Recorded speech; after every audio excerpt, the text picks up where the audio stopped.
Yeah, so welcome everybody. My name is Omari. I'm a field organizer here at the Progressive Network.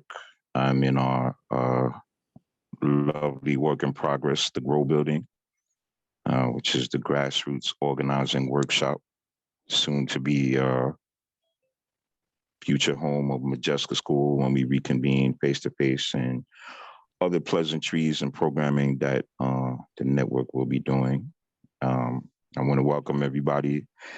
Um, on our illustrious panel, we have new to the network, recent graduate of the Majeska Simpkins School of Human Rights, introducing Miss Amber Pelham.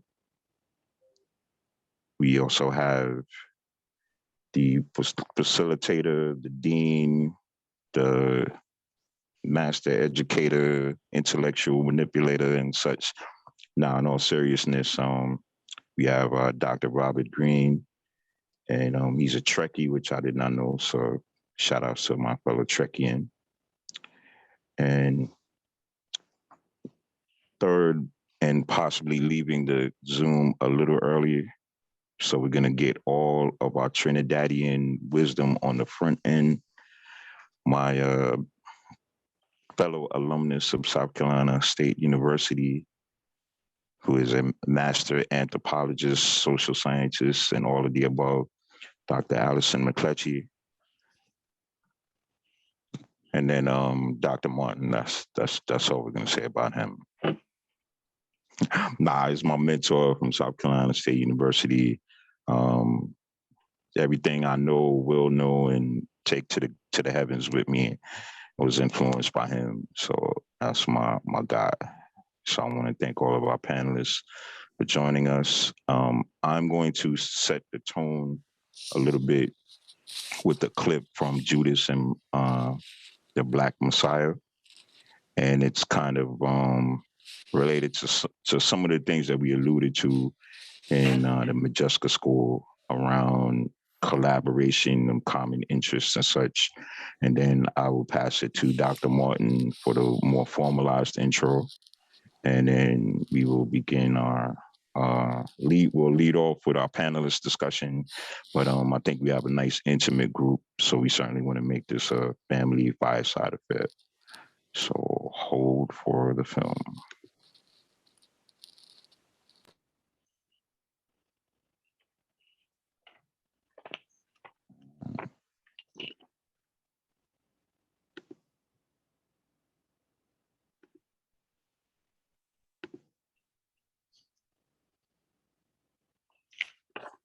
A little technical, hold on.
Your audio difficulty. Hold on.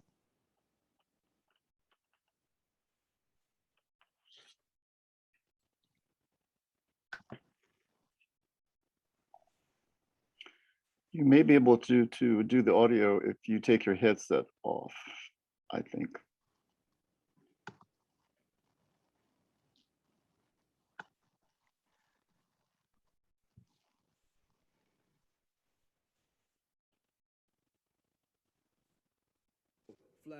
And there's some spicy language. And a bunch of white devils like y'all smiling around his body. Who the fuck you think you're talking to? Well, hey, cool it. Hey, cool it. Look, we oppressed your people for a long time. I didn't oppress shit. And my folks grew up poor. They were sharecroppers. Hey, The overseer. What if the overseer had banded with the slaves and cut the master's throat? Well then, comrade, we might not be in this funky ass ghetto right now. I'm not talking about the west side or the south side. I'm talking this filthy ass motherfucker right here. Shit. We almost got into it with a rad over a parking space. I bet y'all babies getting the same bullshit education. Y'all paying the same taxes to get your heads whooped in by the same motherfucking pigs. Ain't that a trip? We pay them. Huh? We pay the pigs to run us off of our corners. Let me ask y'all something. If this building caught fire right now, what would y'all worry about, huh? Water and escape. If somebody would ask you, what's your culture during this fire, brother? Water. That's my culture. Well, how about your politics? Water and escape. Well, guess what? America's on fire right now. And until that fire is extinguished, don't nothing else mean a goddamn thing. When the rain begins to fall, I must leave so long. Judas and the Black Messiah, rated R, now playing in theaters and streaming exclusively on HBO Max.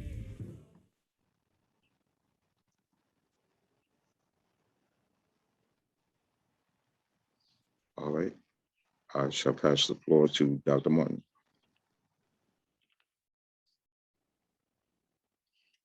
Okay, I'll come back.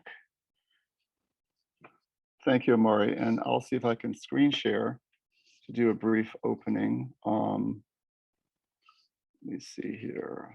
Technology is going to support me. Yes, it does.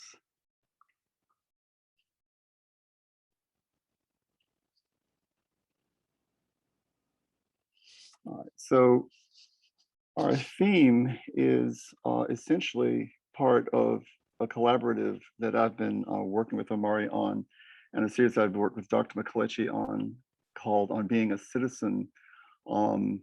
It's a series that we were doing about issues that pertain to the interpretation of cultural symbols, dealing with politics. And today we're talking about this Confederacy of Rebels Without a Clue, a discussion on the symbols of identity. And I called it Rebels Without a Clue because there's so many disparate messages created by our understanding of symbols that may be contentious within society. And part of the museum's mission, which is why we are collaborating in this program, is to talk about cultural symbols and icons. The program, therefore, is hosted in part by the IP Steinbeck Museum, the South Carolina Progressive Network, and also with Dr. McLetchie's presence, the Department of Social Sciences at South Carolina State University. And our topic is around particularly the issue of this flag. And this is a painting by Dr. Leo Twiggs, who is the former director of the museum on campus. So this flag is a subject that has been often discussed by me and by others, in part because it is seen as such an icon of Southern heritage and history and identity. And when I showed this image to one of my students, she immediately said, oh, well, you know, painting that flag is just an act of cooning, which was quite a shock to me, to have that such a confrontational idea immediately put forward by someone who is a very well-respected African-American artist nationally and even internationally. And it's because of the emotional power that this image is able to convey, even from just the most basic exposure. So the museum is on the campus of South Carolina State University, and our mission is to show works of various cultures, but our collection and the things that we primarily collect would be pertaining to the African diaspora, African and African-American history and heritage and culture. And we have an exhibition space that's about 3,500 feet. That's the main space, and another at a little bit over 2,500 feet. This is showing you the exhibition Epiphanies, which was about the sudden insights that art can provide for us in society. And the other significant collection we have is Harlem on My Mind, which was a collection of objects that had been shown in a great deal of contention at the Metropolitan Museum of Art in 1969, right around the time when so much controversy was occurring about the access to civil rights and about the problems that still plague us in terms of equity access and the issues that the Progressive Network deals with. So we are a main repository of African artifacts from the ethnic and cultural groups that made up the gene pool of the African-American populace in South Carolina and in our the Southeast region of the United States. And of course, we also talk about history and show representations of individuals like Crispus Attucks, because we are going to be talking about national identity in this discussion. And someone like Crispus Attucks, who was one of the first to die in the Revolutionary War, was an American of mixed African and Native American descent, interestingly enough, in the Boston Massacre in 1773. And this history of excluding so often individuals that looked like him, or the kinds of contentious protests like that done by Colin Kaepernick, who knelt at the suggestion of Nate Boyer, who was a member of the American military, to protest certain aspects of what Francis Scott Key included in the national anthem, when he said no, as part of the lyrics, that no refuge could hire or could save the hireling and slave, referring to African Americans who had decided to fight on the side of the British in order to gain freedom. This kind of lyric is itself divisive, and so that leads to other kinds of discussions, or could lead to other kinds of discussions that really don't happen because the Star Spangled Banner is so emotionally powerful and so connected to our ideas. So we've shown works by Colin Kwashi, a South Carolina artist, who did this tribute to Colin Kaepernick in Shackles, which is referring to the idea of how chattel slavery would silence the intellectual contributions and ideas of African Americans, and how that has affected the legacy of our country. And another work that Kwashi did that anticipated in 2018 the removal of the John C. Calhoun monument, which was taken down, I think, in 2020, with All Fall Down, talking about how these symbols and the way we think about them has so shaped our understanding and awareness that it has become problematic even to have open, honest discussions about the role the symbols played in the past and their origins. So as part of this series, Omari and I had also looked at the African American Memorial on the State House grounds in the Capitol in Columbia.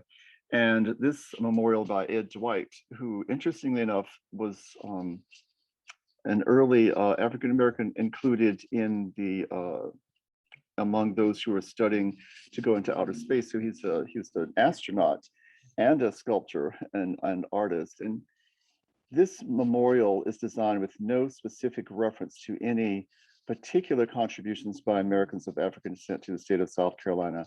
And as you can see, it is presented, this is the east side of the South Carolina State Capitol building facing Sumter Street.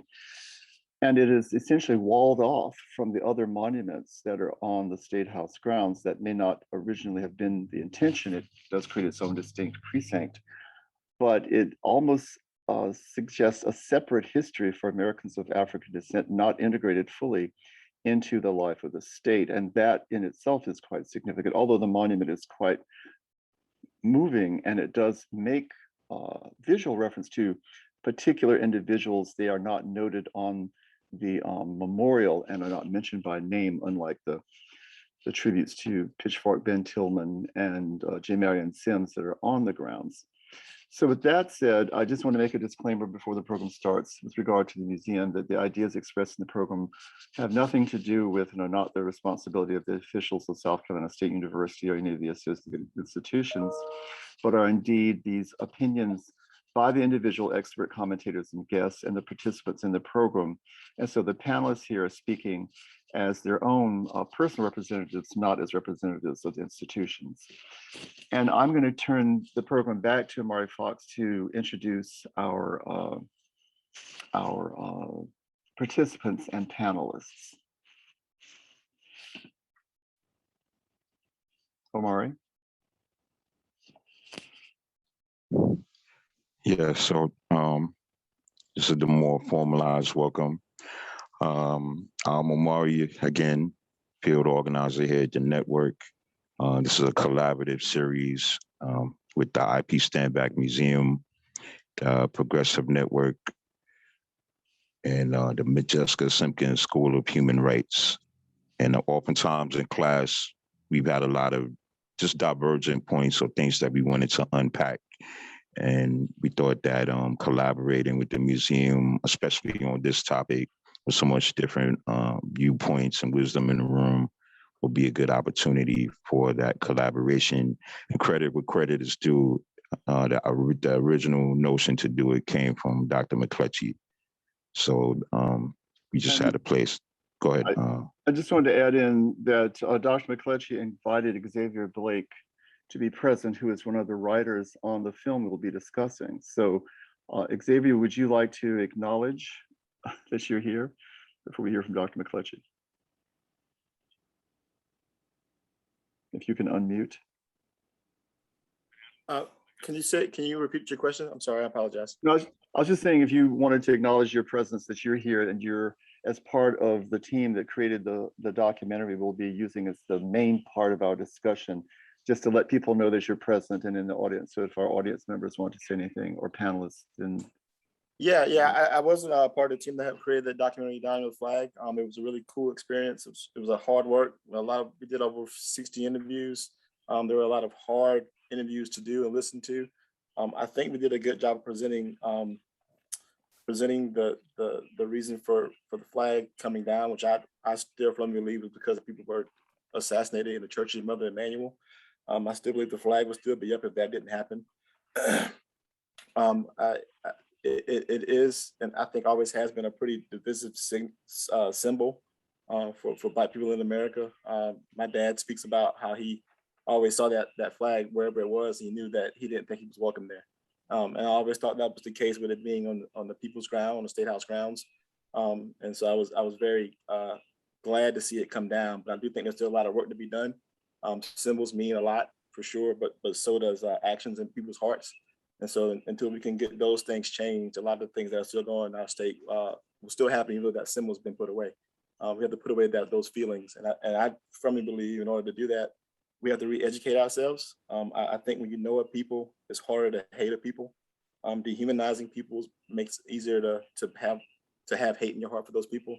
And so until we can tell the full history of the enslaved people that were brought to this country and the contributions they made and what they've done to create wealth and generational wealth for lots of people in this country, until we can acknowledge that completely, I think it's something that we'll still be dealing with.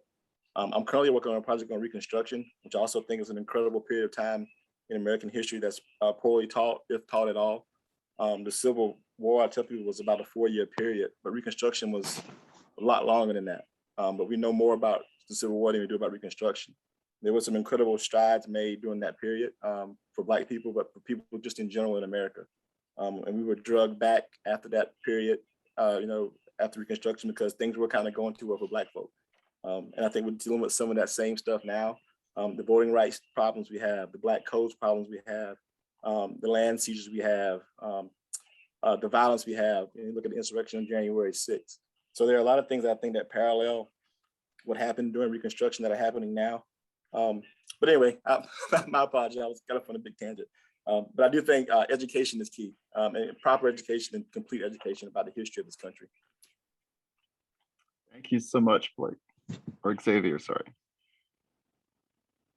Yes, thanks again. All right, so for our introductions, we have Dr. Robert Greene II. Dr. Greene is a lead instructor for the Majeska Simpkins School of Human Rights. He's also an assistant professor of history at Claflin University, serves as senior editor for Black Perspectives, the award-winning blog for African-American Intellectual History Society.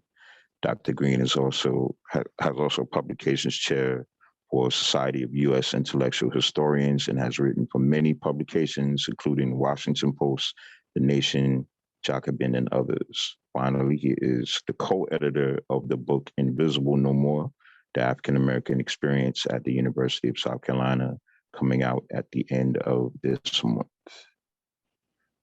Dr. Frank C. Martin II is a graduate of Yale University with his PhD in philosophy, specializing in the history of aesthetics from the University of South Carolina. Dr. Martin currently serves as director of the IP stand.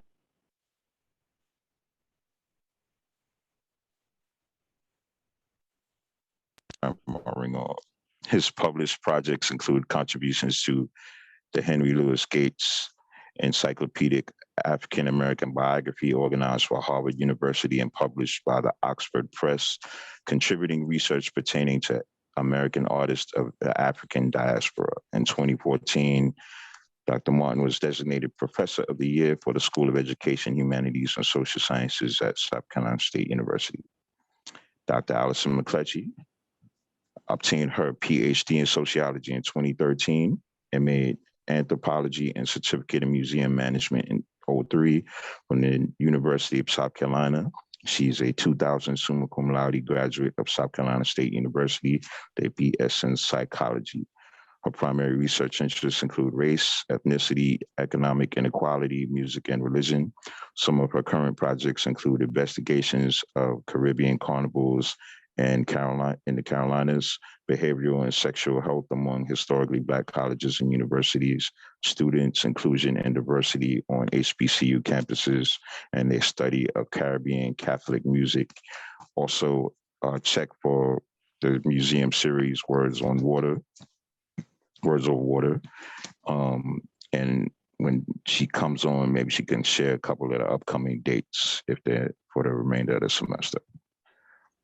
And last but not least, we are introducing Miss Amber Pelham, earned her BA in history from Hampton University and is a recent graduate of NYU, where she earned a master's in public and digital history, focusing on local community and labor history, particularly of Southern rural African-American communities. She specializes in digital storytelling, creating educational materials through several mediums. Can everyone hear? Hello? Am I still frozen? Okay. No, you're back. I'm sorry. Yeah, I'm sorry about this, Amber.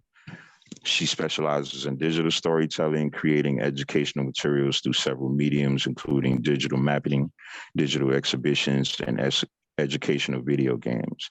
Amber has returned home and is currently a South Carolina Progressive Network Fellow, helping to tell the people's version of South Carolina history. So, snaps, round of applause for our panel, and we shall begin. So before I show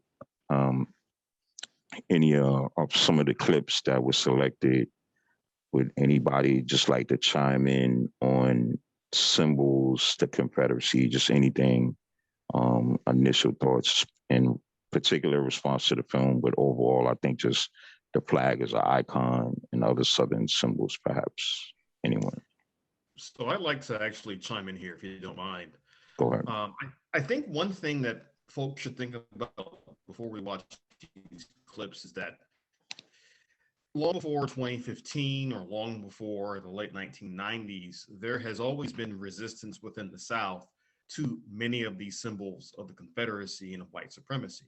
You think about books like, for instance, Denmark v.C.'s Garden, which points out there's a long history of Black activism and resistance to items like the John C. Cahoon Memorial in Charleston, South Carolina, going back to the 1890s. Or there are many documented attempts of resistance to Confederate memorials during the Civil Rights Movement of the 1950s, 60s, and early 1970s. And so I want folks to remember that even though in the here and now, when we think of resistance to Confederate flags and memorials as being a very recent idea, in fact, this resistance stretches back well over a century. And you saw it in Black activist organizations, you saw it in Black-run schools, and so forth. So we should all keep that in mind too.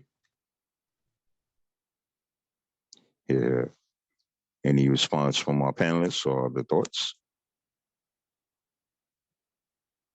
I was just going to say, because I think I have a few students in the audience, that in case they don't know who Denmark Vesey is, because this is a problem, because when Xavier mentioned that education is key, I hope that education will enhance how we perceive these symbols.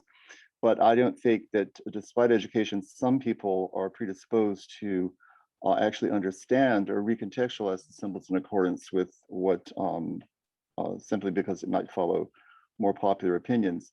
But Denmark Vesey, of course, was an African-American who was accused of fostering a rebellion in the state of South Carolina, which interestingly enough, he would have made an arrangement with Haiti to receive the enslaved peoples that he was going to try and free. He and Dr. Greene can correct me on this, he and about 30 other people were hung in Charleston, and he is the reason for the building of the Citadel. So the Citadel is actually a monument to Black insurrection against slavery, which is something that isn't perhaps commonly known. And which goes directly to this conversation about symbols.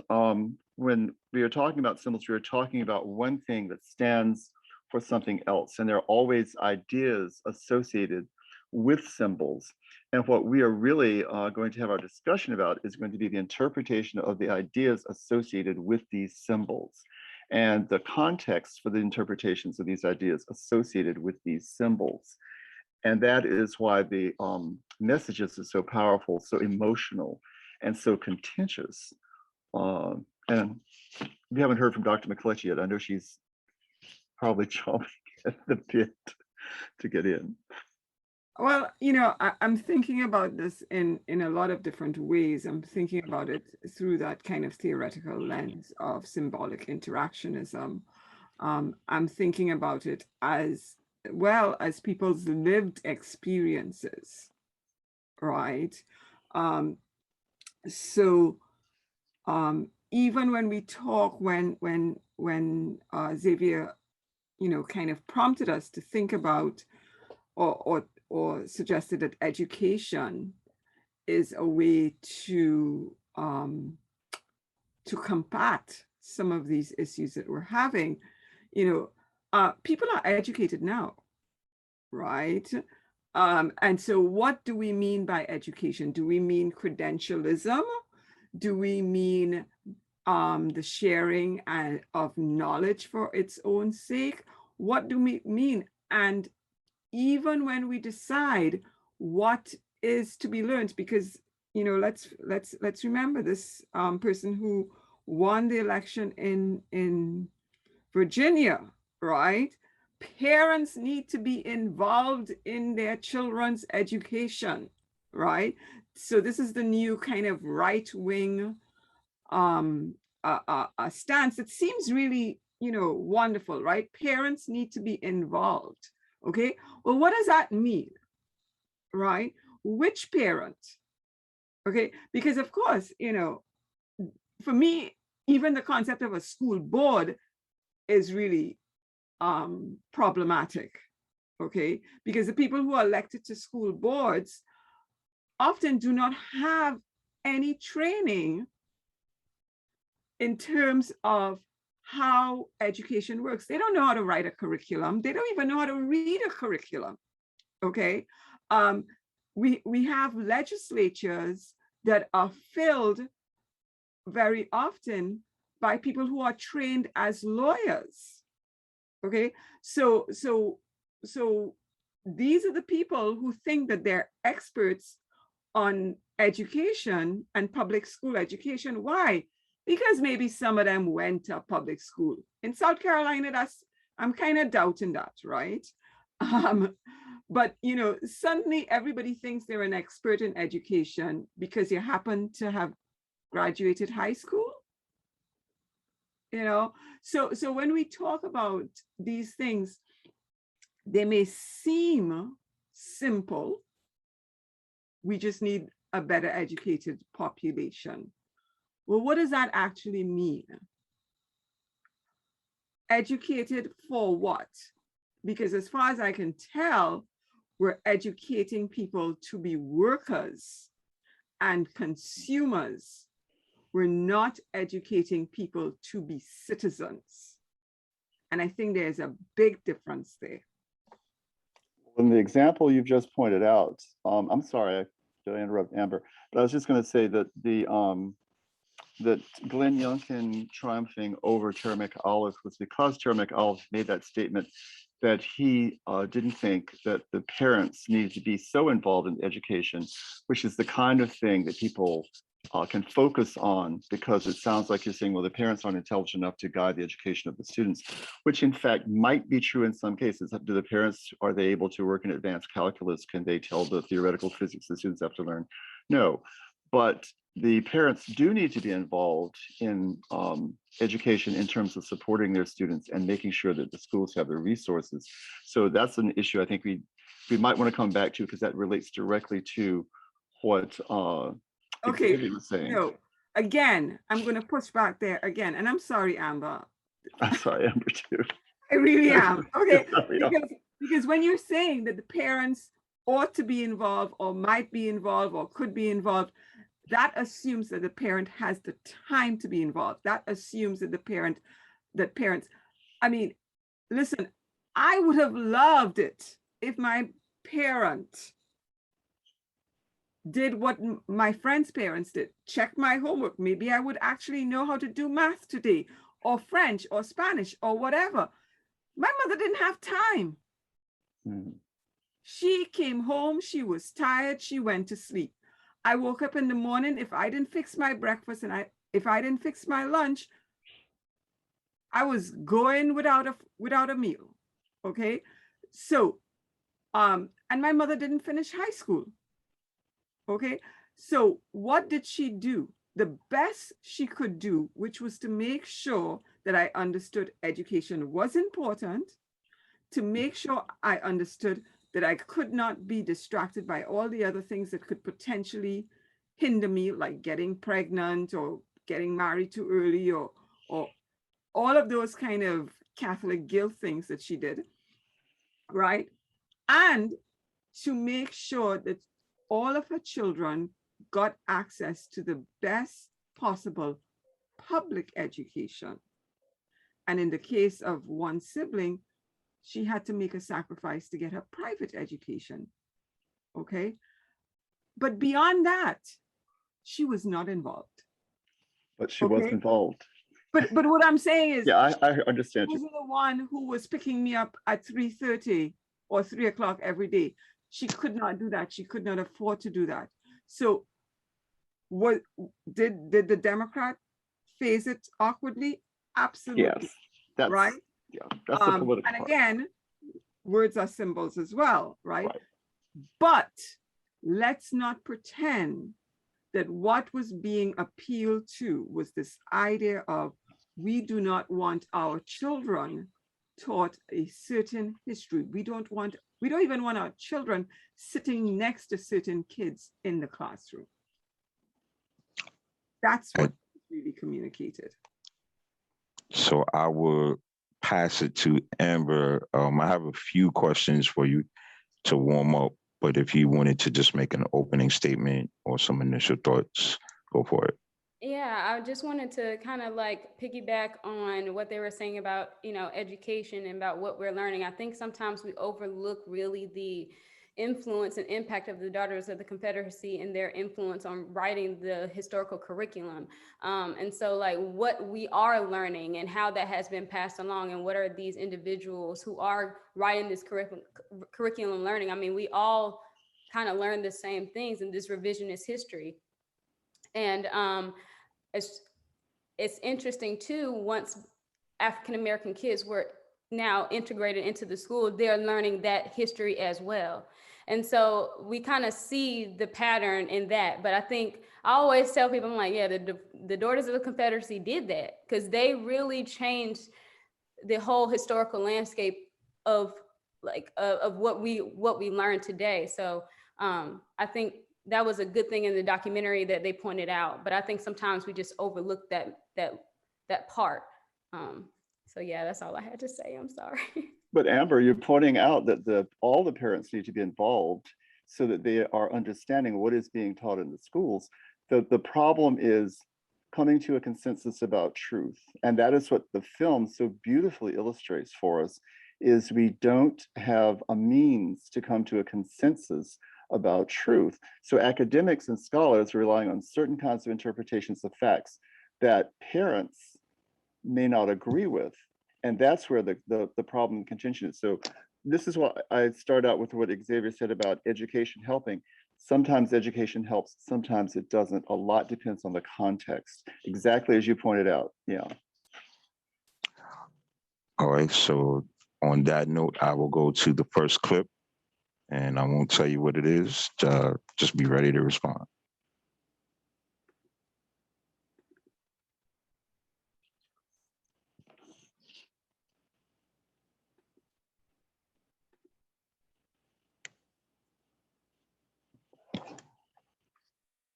Oh, hold on, sound.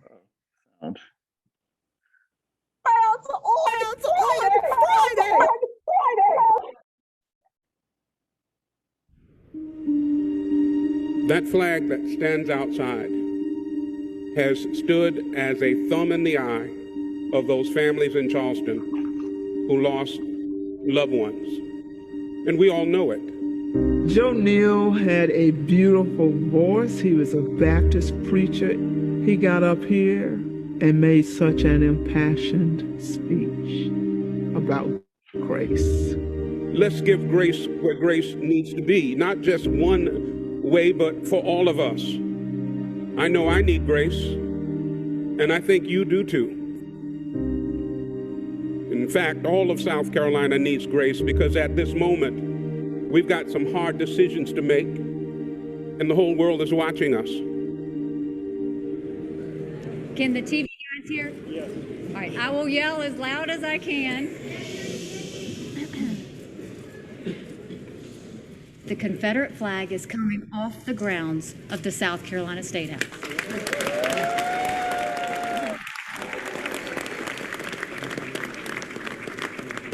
So tomorrow morning at 10 a.m., we will see the Confederate flag come down. We are a state that believes in tradition. We're a state that believes in history. We're a state that believes in respect. So we will bring it down with dignity, and we will make sure that it is put in its rightful place.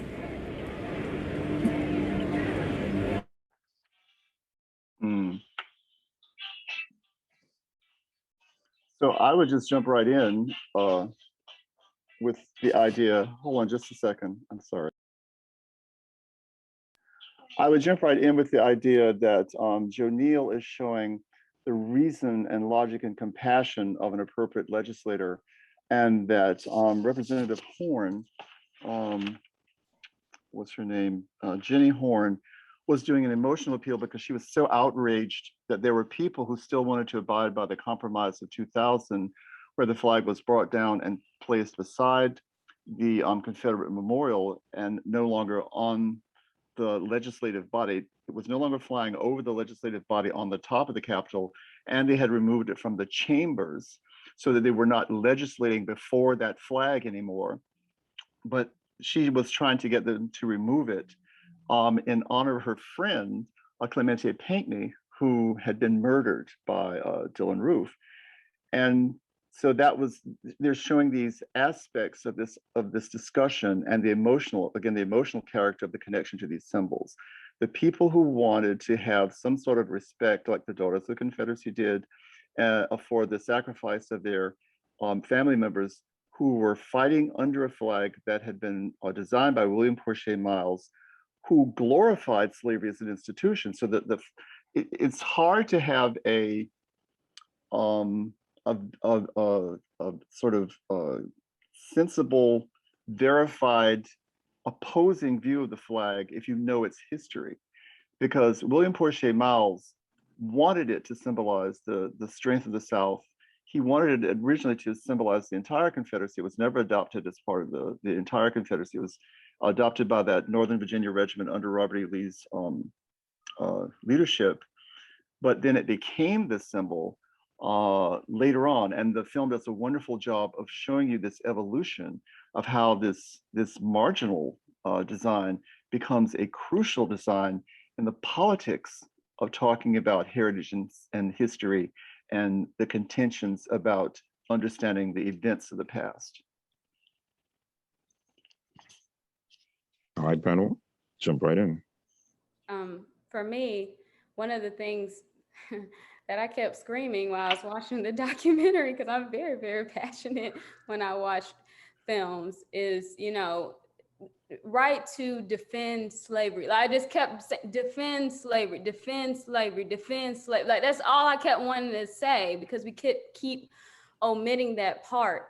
And as I am sympathetic, it wasn't just commemorating just the individuals that lost their lives in the horrific, you know, incident at the church, but it's commemorating their ancestors who also lost their lives during slavery, during Reconstruction, during Jim Crow, during civil rights, during the 1990s, during all of these things. So it bothered me that it took it took murder, when it took a person of a political stature's murder, when there were so many murders before then, to get the flag down. So it was really hard for me to see Nikki Haley, the governor at the time, who in one instance wanted to keep the flag up, and then say, all of a sudden have this kind of moral compass and say, oh, the flag needs to come down.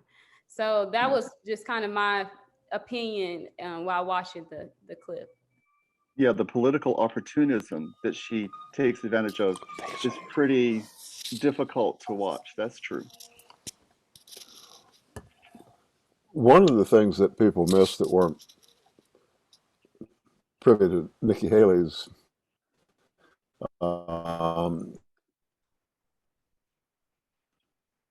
you, Brett. Brett, we're losing you. There was my audio's not working. Yeah, you're going in and out. Yeah, can you put it in the chat? Okay, yeah. I don't have. Yeah, I can. I don't have a good signal. I'll quit talking. I'll put it in the chat, because Nikki Haley. Now you're muted. Okay, so I don't know if this was where Brett was going with this, but there are a couple of things that bothered me with that particular clip. One, the guy who stands up and talks about grace and grace and grace. Look, I love me my Jesus like everybody else. You know, tomorrow's Diwali. I love and admire people of faith, but this is not the space for you to be preaching to me in the context of the State House. Okay. I firmly believe in the separation of church and state. You know, use those appeals in the hallways, in your offices. You know, I have issues with those kind of things. The other thing that bothers me is going back to Haley's hypocrisy, right? Prior to her, or during her election campaign, she was like, no one has ever said to me they will never come to South Carolina because of the flag. Well, first of all, I think she was lying. And yes, I said that out loud. Second of all, let's think about her, because she is a politician. She's attempting to claim some level of authenticity, right? Nikki Haley is not her name. Okay. You know, there's a whole lot of stuff going down there in her embodiment and the way she represents herself publicly that are problematic to me, right? And then she stands there and she says, we're a state that honors tradition and honors history and honors, right? Well, whose, right? Not the 30% of the population who have issues, right, with the way you teach history, okay? Not the folks who do not see their names, oh, I'm sorry, yeah, SMA Washington, right? But besides her, right, their names are not littered around the State House grounds on all those monuments, okay? And so let's not pretend, which is what she was doing, that somehow, you know, And Amber's absolutely right. And I refuse to even say murder, the massacre, the martyrdom, right, of these 9 people, right? Why? It was a matter of shame because they took it down the state house, but they didn't look to think of everywhere else that these symbols of the Confederacy still exist. Well, to build on Dr. McLetchie's point, so SMA Washington Williams was Senator Strom Thurman's daughter, who actually attended South Carolina State University, where we both teach. And she was never acknowledged until her name was added after his Caucasian wife and those children were placed on the Strom Thurman Monument on the front of the state capitol building in South Carolina, which faces Main Street looking south. Her name was added after the fact, after he had died.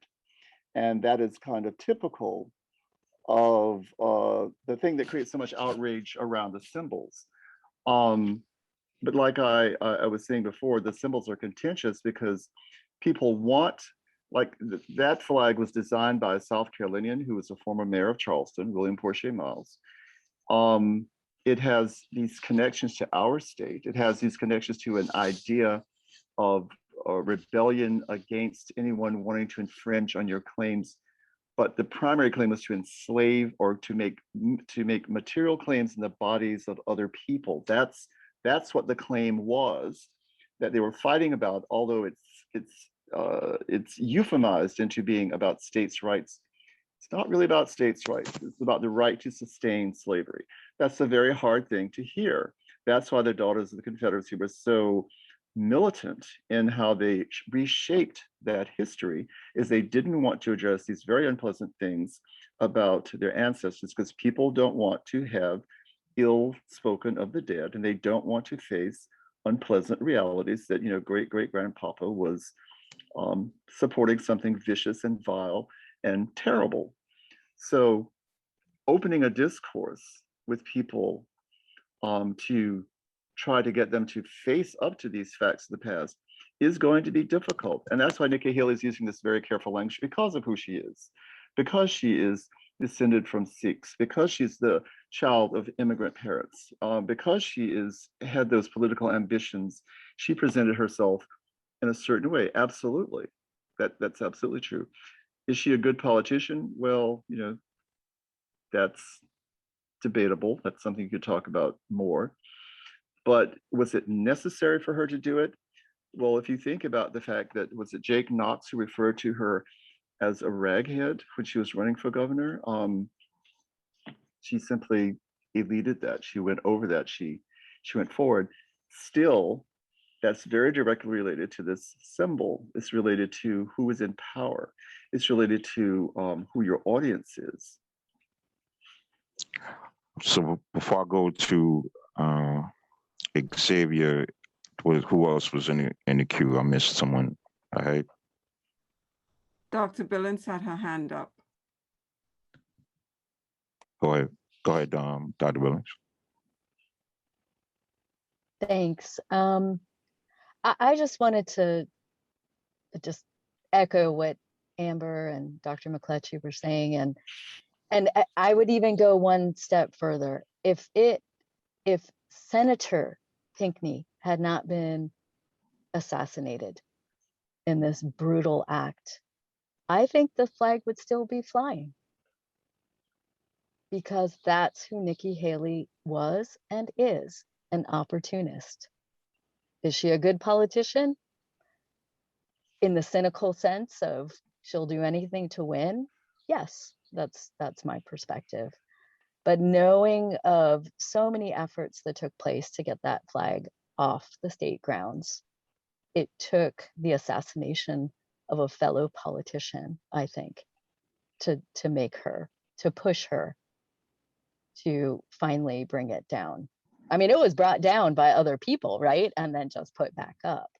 But her as the governor, she had to be pushed to that degree. But I really think if Senator Pinckney had not been assassinated, it would still be flying. I think it's a little worse than that, Dr. Billings, because he had to be assassinated in a church. He had to be assassinated under those circumstances where they were welcoming the assassin with prayer and food. It's the heinousness of the crime that made it possible to offer a concession. And even then, many of the legislators did not want to concede. They wanted to abide by the compromise of 2000. They did not want to remove that flag still. And they're still probably angry about it and trying to figure out ways to bring it back, just to be honest. So I'm going to go to Xavier in the queue, and then Dr. Greene, and then I know Brett often talks about Majeska saying leave it up and such. So can come back to Brett after that. So Xavier, Dr. Greene, and Brett. Go ahead. So just two things for me. I think you'll notice that Nikki Haley is not in the film being interviewed. That was one of the things that troubled me. We asked her to be a part of the film. She declined. And I thought that her voice not being in the film was troublesome for me. I think we all know why she declined. I have my reasons, I think. I think that, having to sit down and really talk about what you did during that time would have been difficult for her. It's easier now to kind of rest on the laurels of what has happened, and I guess the same way the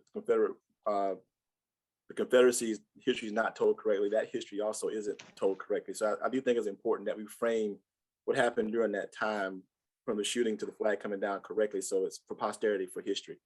And also, I think Dr. McLetchie is absolutely correct. I think a lot of people were shamed into bringing it down.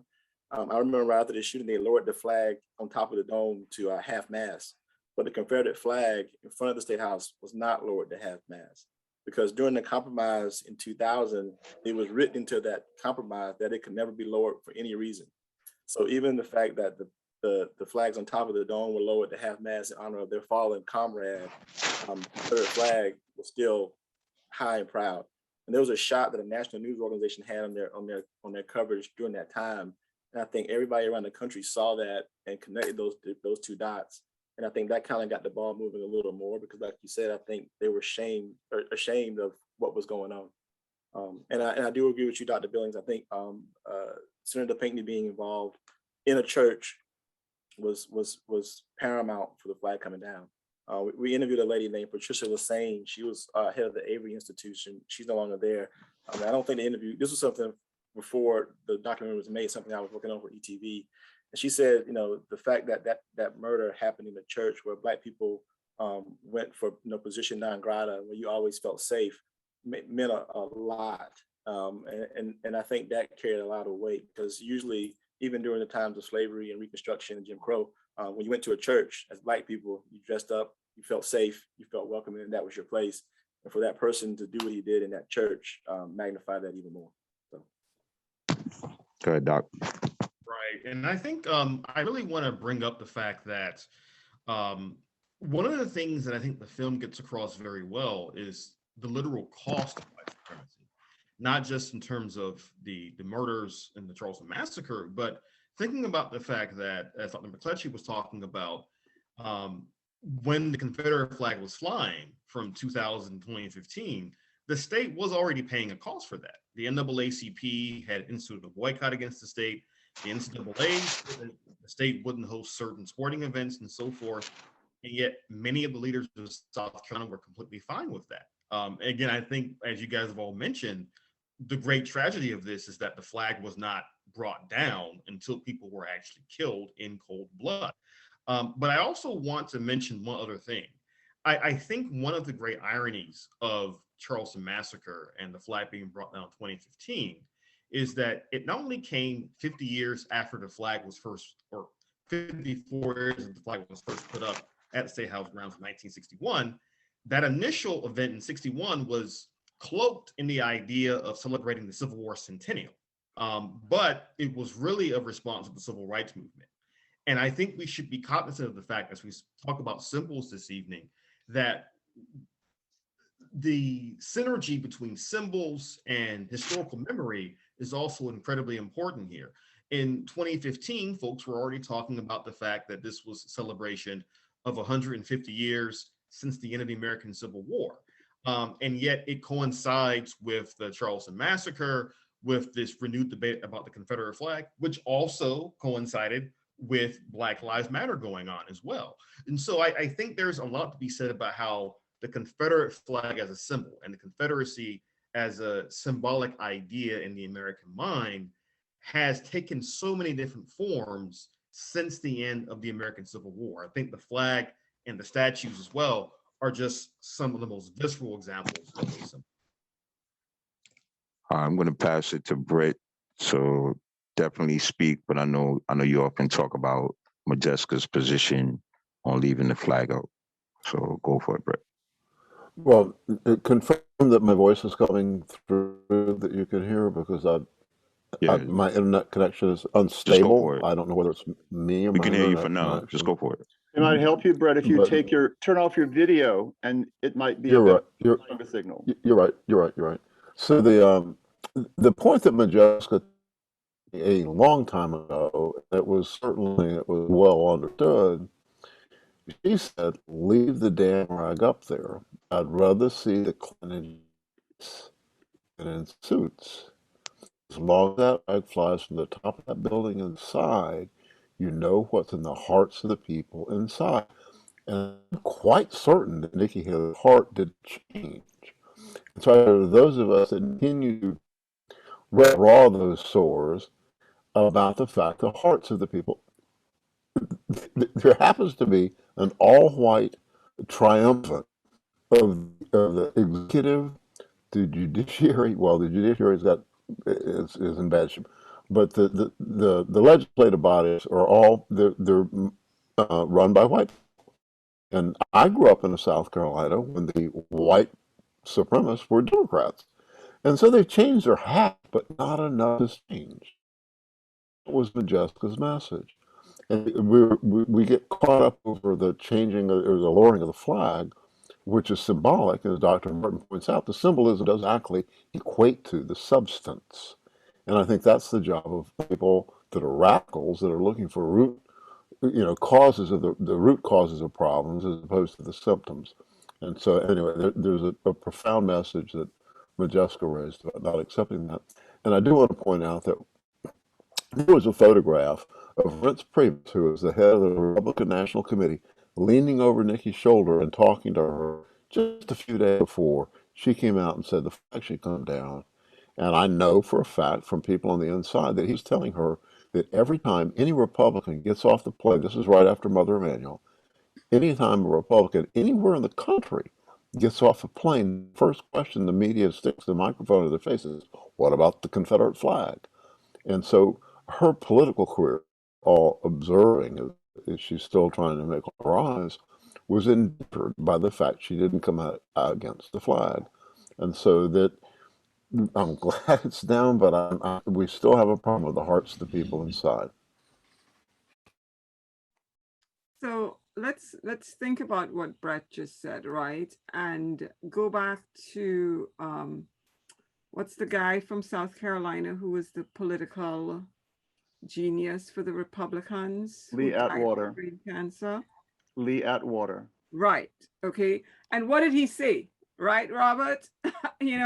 Let's not, we're not going to shout the offensive words anymore, right? We're going to talk about welfare queens, and we're going to talk about, now we're going to talk about critical race theory, and we're going to talk about parents being involved in their children's education, right? So again, okay, it is this, listen, the symbol is important, or the absence of a symbol, right? It is important because it is a public space, and it is you're using public funds, right? Or in the case of the flag in Orangeburg, right? You may not necessarily be using public funds, but it's being flown in this very public space. So it is signaling to lots of people, right? So symbols are important, but we have to go again to kind of scratch back and understand that even though someone may not be calling me a dumb whatever, right, or an angry black whatever, they are still reproducing systems that allow them to treat me as if I were, okay, and thus making me have to overcome those barriers.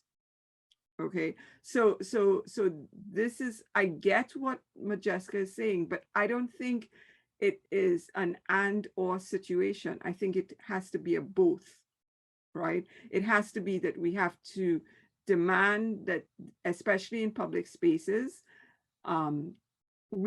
everyone is represented, okay? And yeah, I really don't get it. You lost the damn war, okay? You lost the war, okay? And like I said in the chat, to me, you know, if we read history carefully, we understand that the South really didn't lose, okay? They did in fact emerge victors, okay? The Confederacy, the military lost, but the ideas stayed, okay? So it becomes really important, I think, that we kind of keep interrogating these concepts, not just of symbols, but how those symbols are codified in legislature and systems. Well, you pointed out two reconstructions. So there was the original Reconstruction to try and recover from the war and to enfranchise the newly freed African-American populace. And then there was a reconstruction of American identity at the expense of the African-American populace, in which this concept of whiteness was structured, ossified into something material. And that was to unite all these, to unite the disparate views around whiteness. And that is the winning of the war, even if they lost the battles. So they lost the battles, but ideologically, the war was won for many years with the implementation of Jim Crow and all the problems that went on. Yes, the South won the search for the American heart. So we're still in the midst of trying to unstructure that. That's the thing that has poisoned so much of our American discourse, American culture, American dialogue. And if you have a contentious symbol like this flag, this is a marginal object. This object was never the real symbol of the South. It was not the flag of the Confederate States of America. It never was. But it is the thing that is identified first with Southern identity and also with the idea of rebellion against the intrusions of government on the decisions of local populations. That's the strange, destructive thing that's happened.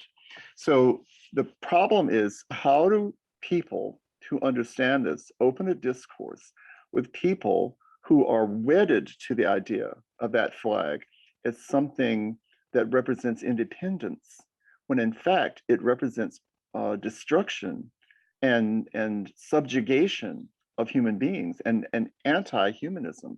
That's what it really stands for. So everybody, I'm going to go to the next clip. I do want to offer, in terms of education, that on the books it states a minimally adequate education, and y'all decide that our 47, 48, 49, 50th rank if we're carrying out minimal adequacy. But I'm going to go to the next clip.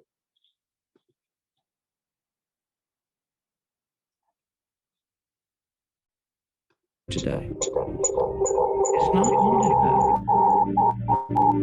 I'm all about let's get together. Let's agree to disagree agreeably. I think the mistake we all make is to believe that simply by removing a flag from the grounds that those issues go away. It still takes a lot of understanding and effort to continue to make progress.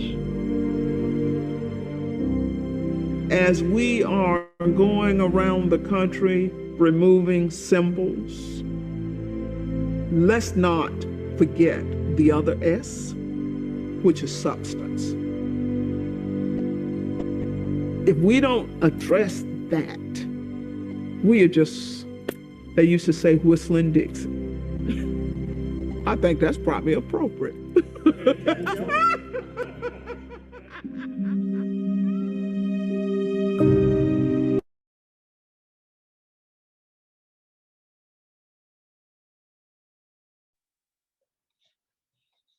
So I believe that was Amber's selection. So you're gonna have to jump in here with these heavyweights, and you know you got the skills, so go for it.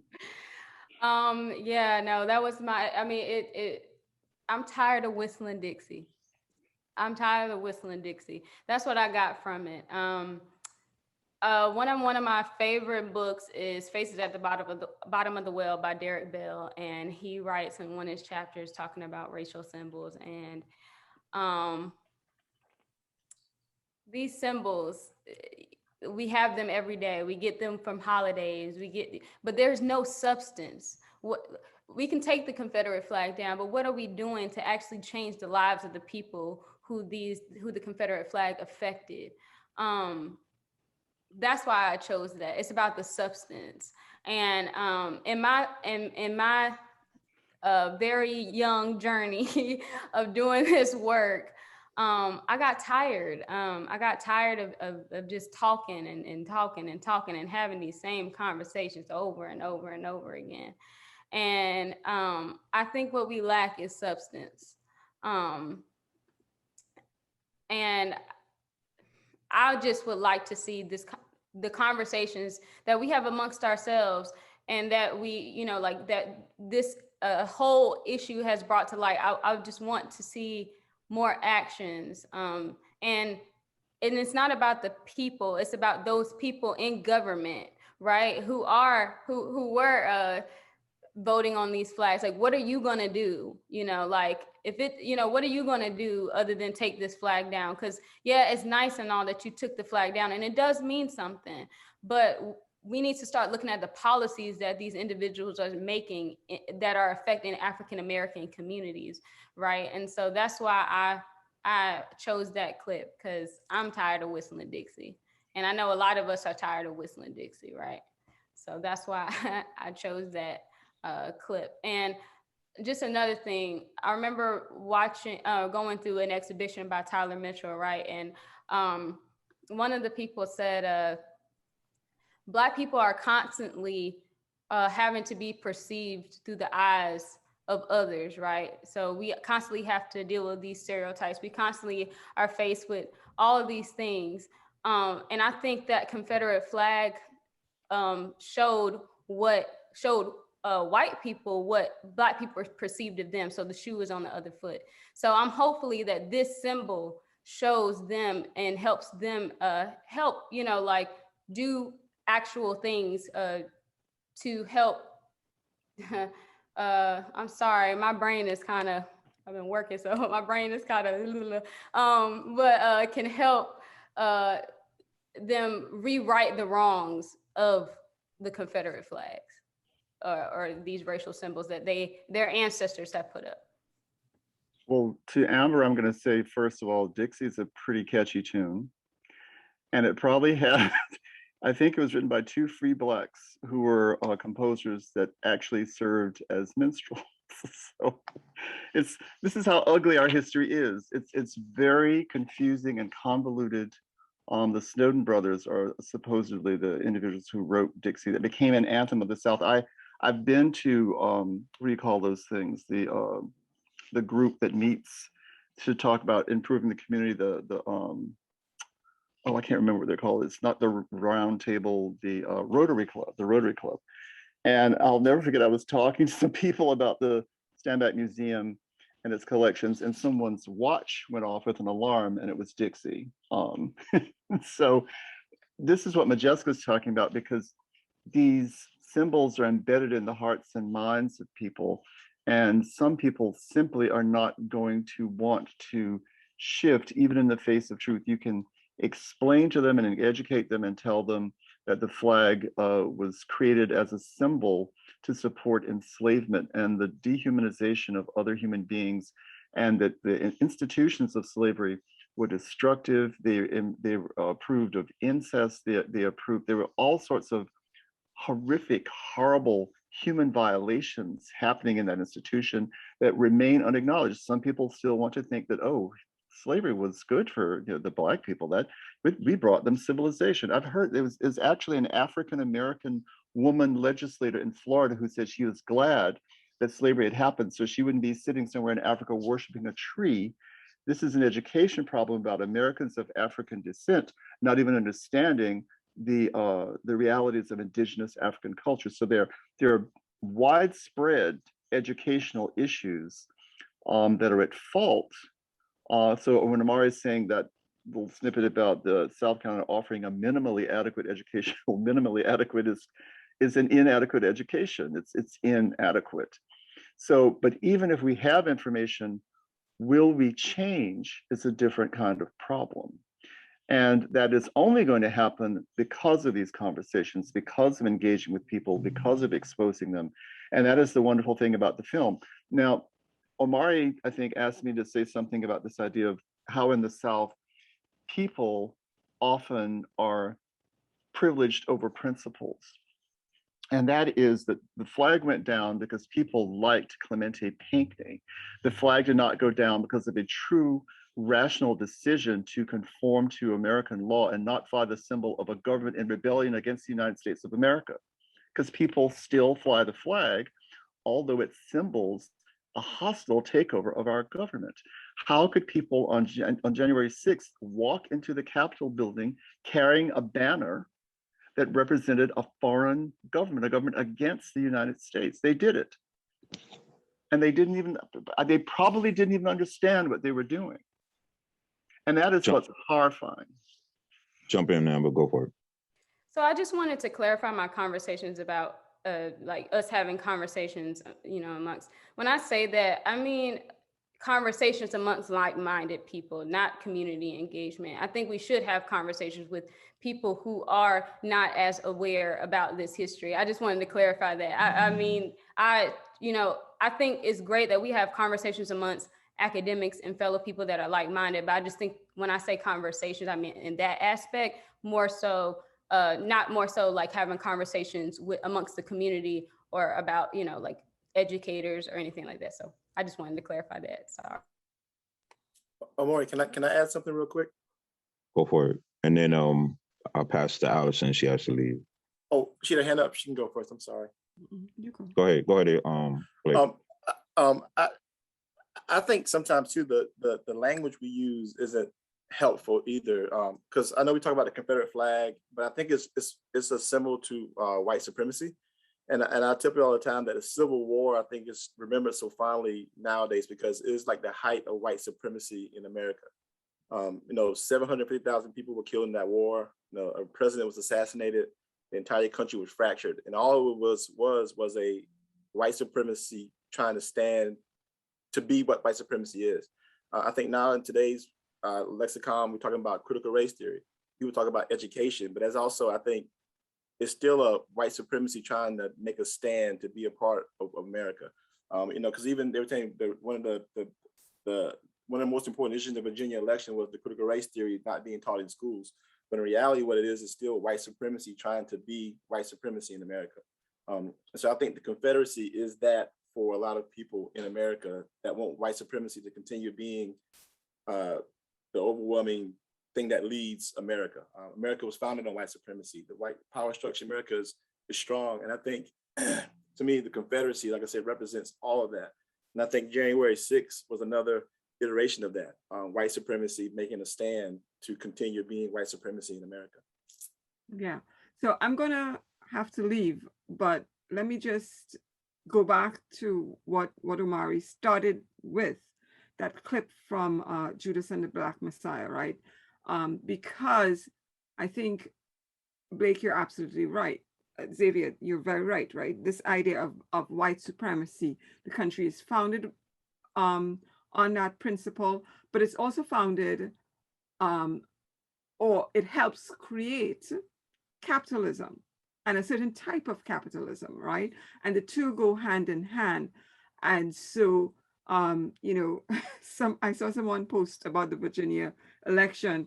You know, again, what is wrong with our white woman? What is wrong with white women, right? And so yeah, for many of us, we think about that, right? Why is it that white women continue to vote against their own interests? Okay, because here you have, starting in the late 1700s, laws being passed that prevent white women from marrying anyone but white men. Okay, come forward now, you have the Texas law that says you can't have an abortion basically if you're 6 weeks pregnant, right? Who has lots of abortions? White women, right?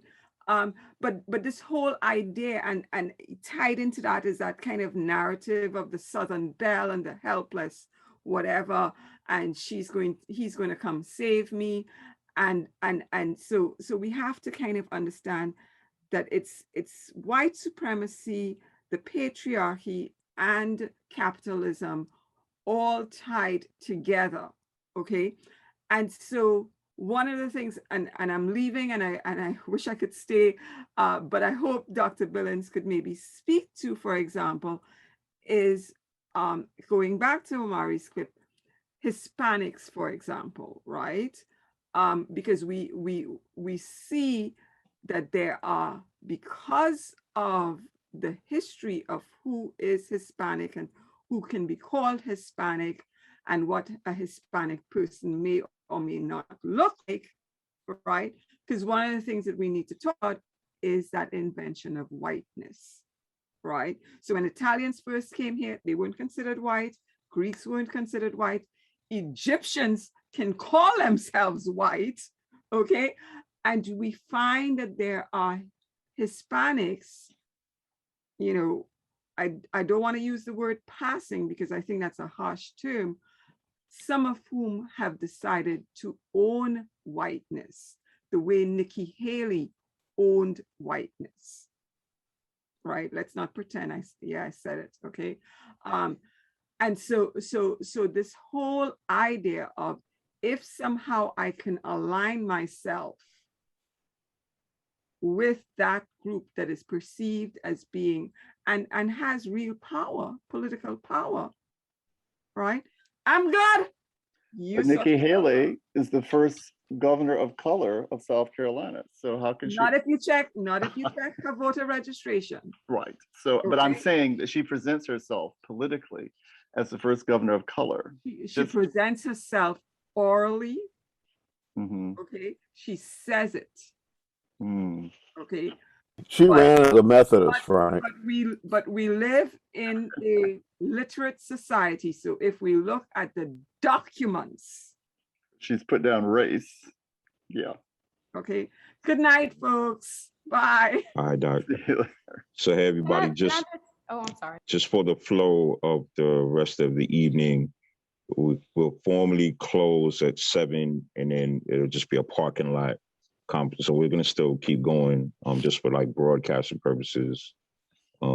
7 p.m. will be the formal cutoff, and then you can call it a fireside or a parking lot. So we'll keep going. But I just wanted to let y'all know that first. So we'll go till 7:30. I was just going to point out that Amber's book that she recommends is by one of the primary theorists of critical race theory. I thought that was funny. I'm sorry. I just liked the book. I thought it was good. But Derek Bell is a principal theorist. Anyway, that was funny to me. The Virginia people would hate you, but go ahead. I'm sorry. I'm sorry. I just finished reading it. I apologize. But no, I wanted to go back to what she said about how if these individuals, these poor, these individuals who are fighting so hard to keep these Confederate racial symbols up, if they realize that their own ancestors were fighting a war for elite plantation owners at the time, because a lot of them did not even have didn't even own slaves at the time. Like they're fighting a war for someone else. And so it's interesting how miseducation, because how they vote against their own interests. But I just thought about that when she said that. Yeah, I think only 1 or 2% of the people were actually enslavers. So it's just like the elite now that have people buying into the capitalist dream and opposing pervasive healthcare and opposing policies that are to benefit the general populace by supporting legislators who won't vote for things. And I'm not going to point at West Virginia, I didn't mention it, but you know, someone who is making $400,000 a year from coal is not going to advocate for you to change that industry and actually work in a safer environment and address health issues. So these are the problems. This is where our conversation is, and it's so divisive right now. Omari, let Dr. Greene say something, and let me, before people leave that don't know the Yeah. network, speak to So what it is that we're not just a discussion society. so hang on, Dr. Greene. So I see Debbie, Nancy, Kurt, Judy. So we can go Yeah, into the go on. quiet side mode. So y'all feel free to jump in. But go ahead, Dr. Greene. Well, I was just going to say, I think to tie together the issues of symbolism and actual and all other forms of political activism, one of the great tragedies of how we talk about the Confederacy and the South, more broadly speaking, is that when we talk about things like the Confederate flag, Confederate monuments, and so forth, there is this assumption that everyone in the South during the Civil War fought for the Confederacy, when there were over 100,000 white Southerners who fought for the federal government, not to mention the fact that there were tens of thousands of Black Americans living in the South, many of whom were former slaves, who also fought for the Union. This is important because when we think about symbols and the power of symbolism, one reason they're so important is that they can provide fuel, provide innovation, provide inspiration for the movements of the here and now. For instance, you think about folks like Martin Luther King Jr., Malcolm X, many others, they would often cite documents like the Declaration of Independence, written by people who were imperfect, like Thomas Jefferson, and yet they argued, hey, this document has within it the power to inspire people over 200 years later. Likewise, when you think about the South during the Civil War, we should not just think about the Confederate government. We should think about the folks within the South, whether they be enslaved Africans, whether they be white Southerners, et cetera, who fought against that system for a variety of reasons. Because in the here and now, in the 21st century, we have a lot of people in the South who resist the idea of simply saying, well, we live in a red state, so nothing can ever change here. On the contrary, there are folks in the South who for generations, including some of the folks in this very conversation, who've been fighting the good fight to make the South the kind of place that we all know it actually can and should be. All right. So before Debbie, Nancy, Judy, Kurt, and I hate doing that. Hey, you haven't said anything, so say something. But I wanted to make some space. And remember, I have a formal closing too, Omari. Yes, and you don't want to miss it, folks.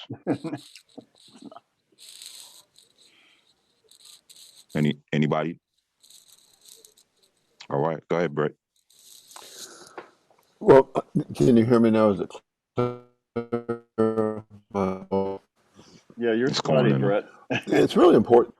It's really important that certainly the Pyramid family, who's tuned in from up north Michigan, I think it is, because their daughter told them to tune into this because Judy's working with her church on a question of structural racism. To know that the Progressive Network has been on the ground. The network's 26 years old, started from a group that's 20 years old, grew out of groups that were go back to the to the beginning. That we really do have a strategic understanding of how to make change, and that we have long-term plans to be able to talk to people that think that caring doesn't do any good, because that's what they have inculcated into society. The government is, you can't trust the government. Caring doesn't do any good. So we have to show them that caring does good, but we have to show them how caring does good. And that's the type of organizing we're doing around policy issues and not politicians or parties.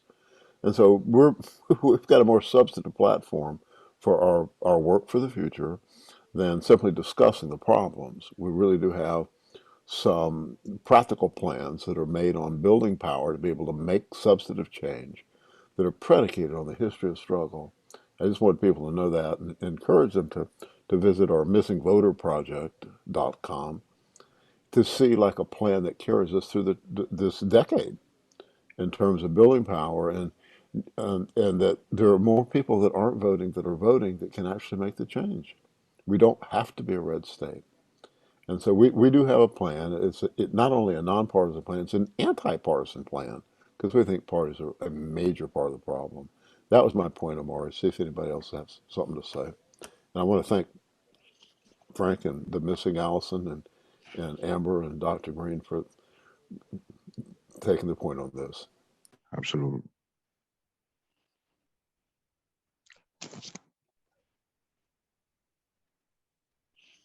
All right.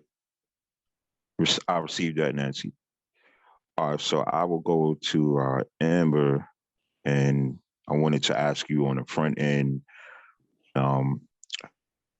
going to school. Did you go to school online, or were you physically in New York? A, and then B, what brought you back to the South, and what do you feel like going and coming back maybe change your viewpoint on history in the South and such?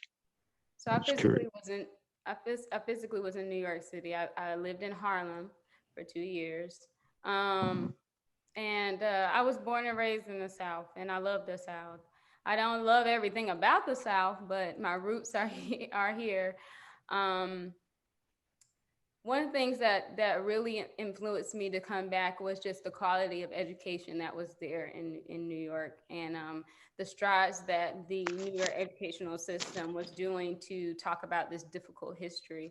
And being in the public history program and getting my master's, I got to really get involved with a lot of individuals who were making those strides, such as the American Social History Project. And oh my goodness, I cannot remember the other name, but they definitely do a lot of work on difficult history within their curriculum. And I was always that person in the class when I was younger in high school. I was like, this is not right, because my parents educated me. My dad was an activist, so you know, I was always the one like, hey, that's not right, da da da, woo woo. And I was often dismissed. And I wanted to make a change about it because I was so passionate about it. And I really do feel that history is a blueprint, but it's like, what history are we learning? So I wanted to come back home, and I wanted to really tell the stories of those African Americans who couldn't tell their stories anymore. I come from a rural town, Lancaster, South Carolina, and a lot of Black people, I felt as though were complacent with how things were. But when I got to talk to community members, it's not that they were complacent, it's just that they felt that they didn't have a place. And it was because their history wasn't told. And so I wanted to do my due diligence. I wanted to go off, get educated, but I want my children's children to be able to come home and be proud that they have roots in the South. That their ancestors came from the South, and that, you know, their mother or whoever, their grandmother and all these other amazing Black people have done things to help rewrite the wrongs of the history. So that's why I decided to come back, because I wanted to make a better place for not only my children, but other people's children. So yeah. Yeah. Just going to point out that Dr. McLetchie mentioned in the chat that the public education system was first implemented in South Carolina through the majority Black legislature. And that was one of the first or early acts in Reconstruction, and Dr. Greene can confirm or just confirm this. And what there were in the past, where there were these systems for people to gain some access to education, I think the formal and informal means of helping people to better understand the history that is perhaps not always possible to teach in public schools. There need to be systems of after-school programs that teach this specialized history, this inclusive history, because the school can teach some, but because of the interference being run by school boards and the political peculiarities that may happen periodically, it's a kind of a minefield to try to get everything into the curriculum that's needed. I mean, because Molly Spearman, although she's not going to run again, I understand, put that statement out about critical race theory, and it was not going to be taught in South Carolina, et cetera, feeling compelled to do that, when in fact, what is critical race theory? It's something that's usually really taught to students in law school or in graduate level courses in university. It's not something that's being taught in any public school, really. And what is it anyway? It's nothing more than the assessment of the past through the lens of the legal impact of race designation and how it affects people's lives. How is that awful? Well, it's not, you know. So people often create these bugaboos, and it's just not, there's nothing there in the there. But it sounds, whatever, it sounds politically useful. I always tell people I grew up in Bamberg, South Carolina, and I didn't hear about the Orangeburg massacre at all. We never took a field trip over to Orangeburg. We never went over to the college to visit, you know. And so you think about Kent State, that was on the cover of Time magazine, you know. But those two situations were very similar, and how those were covered were you know, very different. The kids at Kent State got reparations. They got paid for what happened. Kids at South Carolina State did not get any kind of reparations. Those kids never got any kind of therapy or PTSD therapy. You know, that kind of stuff I think matters too when you talk about the history of the state of South Carolina, you know. Yeah, we interviewed a young lady who was involved in the bowling alley incident in Orangeburg. And, you know, she still to this day, she left college. She never went back to Orangeburg. And that kind of generational trauma wears on you going forward. And it's never discussed. It's never talked about, and it's never dealt with. And so you can't, I think Malcolm X said, you know, having a knife in my back and pulling it out doesn't make it better. It's got to start healing, right? And so you can't heal something until you face something. And I think that's one of the things that South Carolina has a problem with, is facing our history honestly. The Lamar bus incident happened. They turned the bus over in Lamar when the kids were trying to desegregate schools.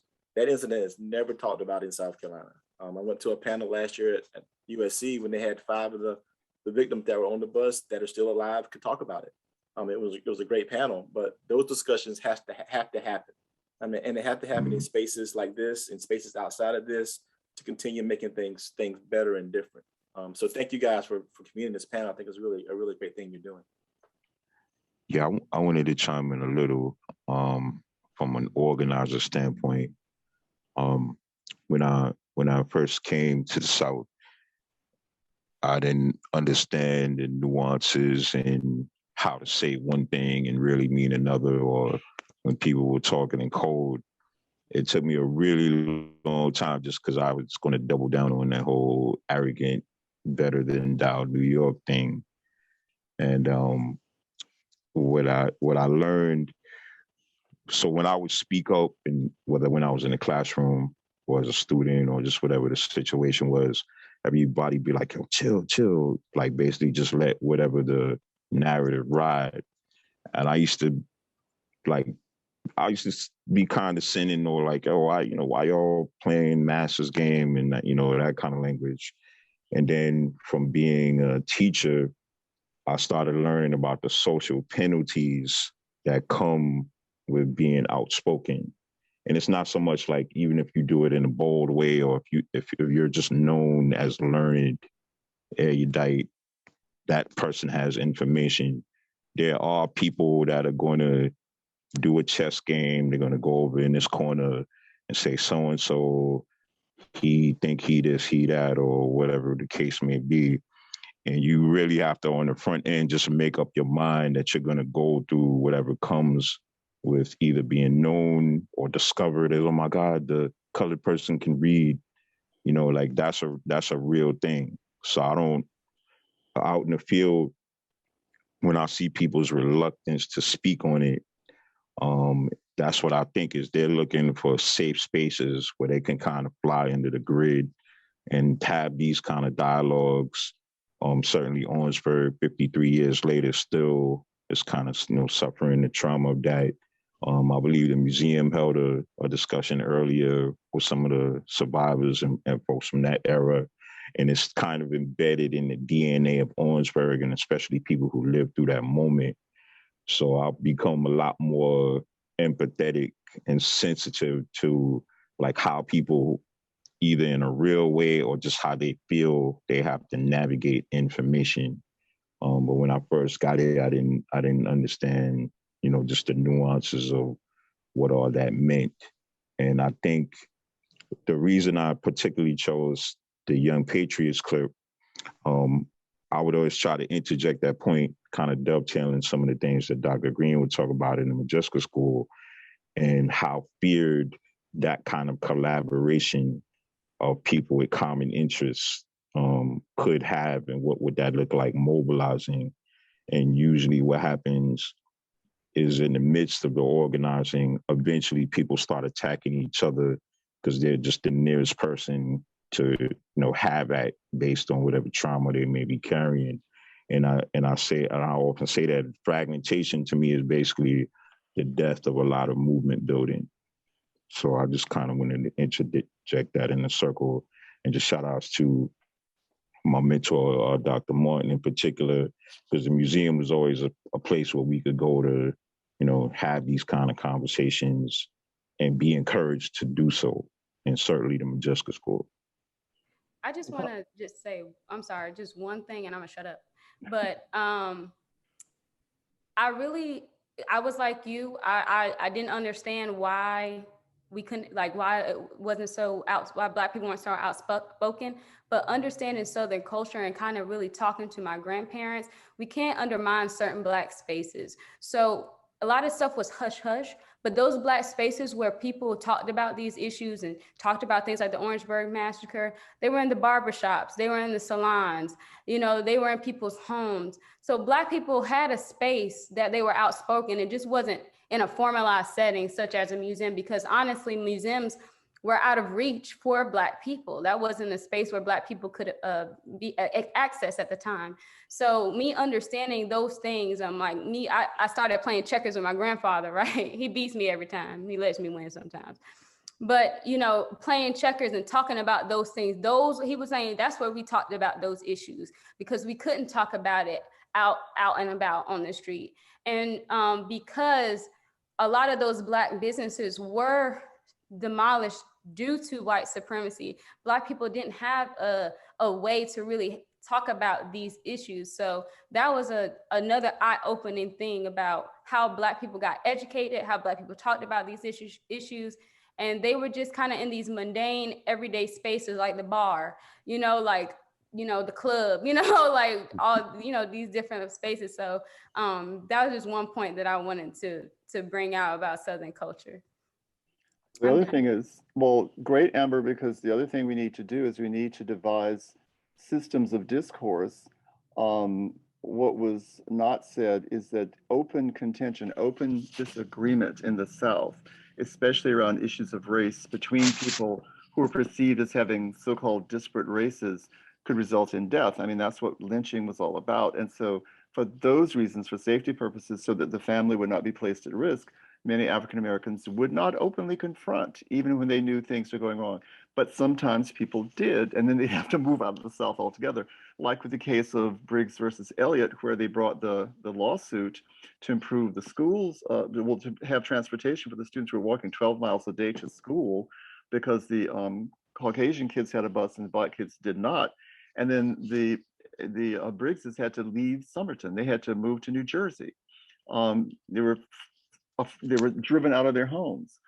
So now it's safer to have the discourse on the one hand, and we've had lots of discussions on the campus at South Carolina State about the Orangeburg massacre, but when it happened, there was a press blackout. So Xavier, the reason no one knew about the Orangeburg massacre is because they wouldn't release the information out of the state. The governor was complicit in the suppression of that information, and the Associated Press even complied with it. The FBI collaborated with the Highway Patrol members who had murdered those students on the campus. And so only now are people really beginning to release some of that information. And so, yeah, it's not even as well known as the Jackson State incident and assault. So there's a lot of work to be done. I was going to say, I also believe that same governor was complicit in not having the Briggs case be the headliner for the Brown versus Board case. Because that was that the same governor? Because I know that case was named Brown versus Board and not Briggs v. Elliott, because that was what South Carolina wanted. They didn't want it to be named for a case in South Carolina. It was a different governor because it was McNair in the 1960s with the Orangeburg massacre. And I think it was Governor Burns, if I'm not mistaken, in the 1950s with Briggs versus Elliott, because he didn't want race riots to break out. Because yes. And the thing about that, not that you're trying to capitalize off of the case, but that could have been a museum in Somerton. That could have been a boom to economic tourism in Somerton. There are a lot of things that being not respecting your history or telling your history correctly cuts you out of those things, and those things you can access in that manner. So that's also something that plays into that too, I think. And some of those things are being developed now. I want to go to Dr. Greene and then the floor. I know a lot of times in Jessica school, I've talked about like this, like all these massive kind of watershed moments that happen right here. And then you leave the state, or just you deal with the historical landscape in other places, and the story is always told from Memphis, 1968, Dr. King assassinated. You go to Alabama and, the 4 little girls. And when he gets to these South Carolina stories, like people don't really realize the role that South Carolina played in a lot of like these Southern narratives and legislative moments. So just what are your thoughts, especially from teaching the class and in this kind of dedicated format, and just overall as a historian about that? Well, I can tell you that both teaching at Majestic School and teaching at Claflin, what I have found is that a lot of folks who are born and raised in South Carolina are not aware of these things. Not because of ignorance on their part, but because of, again, going back to what we mentioned this evening, the idea of minimally adequate education. And that certainly includes the teaching of history in South Carolina. On the flip side, it's also worth noting that many professional historians are often unaware of how important South Carolina was, mainly because of the fact that the state government, including folks like Jimmy Burns, Governor McNair, and others, they made a clear attempt to try to downplay just how divided the state was over the issues of civil and human rights. You think of the fact that Governor Fritz Hollins in 1963, when he's leaving office, gives a speech where he says, we have to basically concede that Brown v. Board is law of the land, that we may not like it, but it's simply what it is. On the other hand, they also wanted to make sure that they implemented those actions as slowly as possible, again, with all deliberate speed. But I think we should acknowledge the fact that the leaders of South Carolina have both played a pivotal role in the history of American conservatism, of the history of the American right wing, but many radicals in South Carolina have played a pivotal role in the creation of American ideas about equality, social justice, and so forth. It's just that we have to continue to work hard to make sure folks are aware of these histories, because otherwise it's difficult to think of how to reform the state and reform the nation if we don't know about these things. Yeah. All right, we got about 5 minutes left, folks. So speak now or forever hold your peace. Well, to piggyback on what Dr. Greene said, so I'm thinking of Nooka McCain, who was a part of CORE, which was strategizing for racial equality all across the country, right from Sumter, South Carolina, and of course, Cleveland Sellers, who was a part of SNCC, which is the Student Nonviolent Coordinating Committee, and worked with then Stokely Carmichael, later Kwame Ture, who was an early advocate apart from the Black Panther Party for Black Power. So there are there are these South Carolinians who've always really, and of course Majestica Simpkins and all the people who were organized the NAACP, Reverend Hinton, and Reverend Hinton was very involved with the Briggs versus Elliott situation in Somerton. Other person I just went out of my head, but there's so many people that young people ought to know about who are constantly fighting.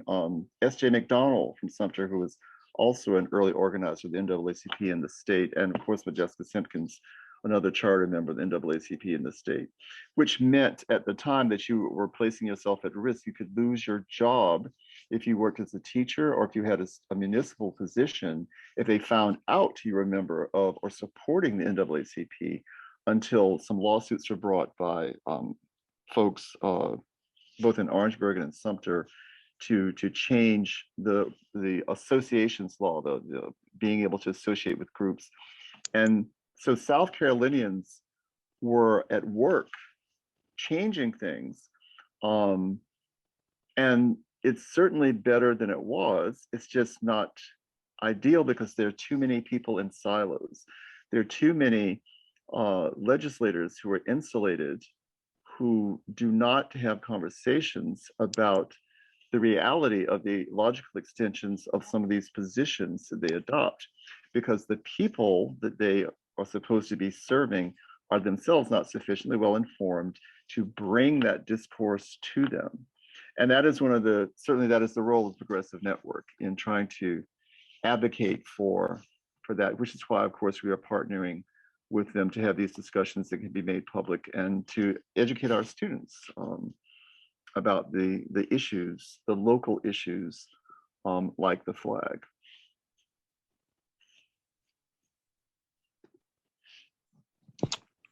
All right, anybody else?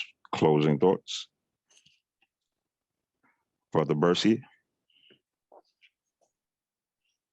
I was going to say, if the unspoken haven't spoken, let's wrap it up. I don't know whether the unspoken are still with us.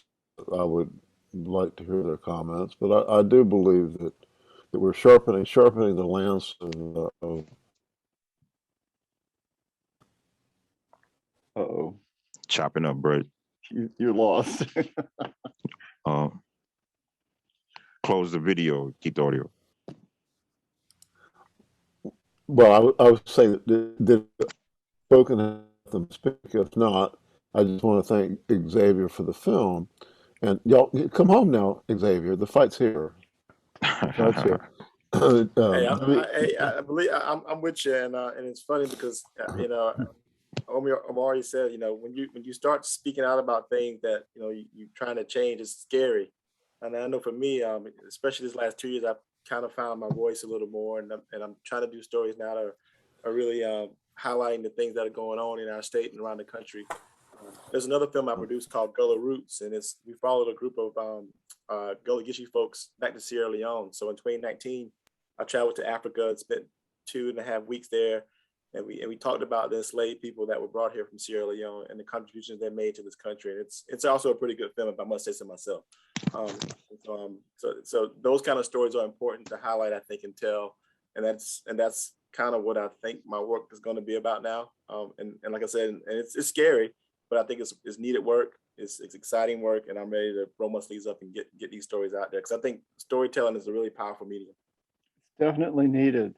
I will insert into the conversation, though, for Xavier's benefit, there was a critique made about, in the film, the juxtapositions of opinions.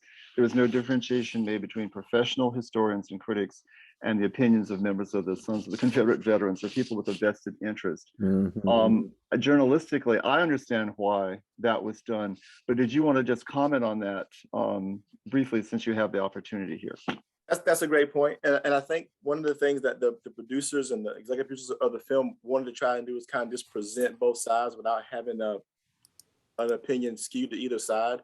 I'm not sure that's always the best way to do things, but I do think if you leave people space to say things, then things get said that you realize aren't right. And so I think the film kind of did some of that stuff. I think we tried to title people in a manner that you knew exactly who they were, as far as either being professional historians or people that did have a vested interest.